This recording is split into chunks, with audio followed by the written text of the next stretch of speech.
Guide, may papakita ako sa inyo, guide. I'm gonna show you something very interesting.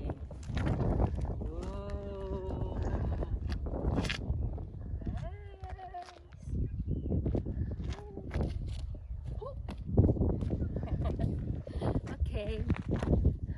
This is a historical place and the main point is the view. Ayan.